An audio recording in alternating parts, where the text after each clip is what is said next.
Okay, well, Jim's got his 4 courses above ground, and how many courses below ground? You think? 36 below ground and 32 above ground. 36 inches below ground, 32 above.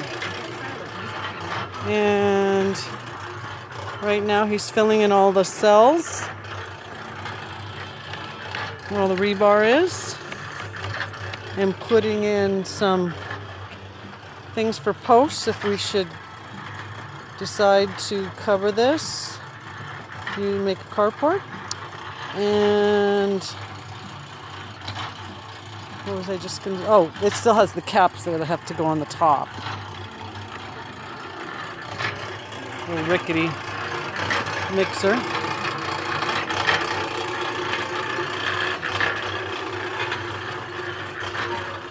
And that's where it leads onto the grass area.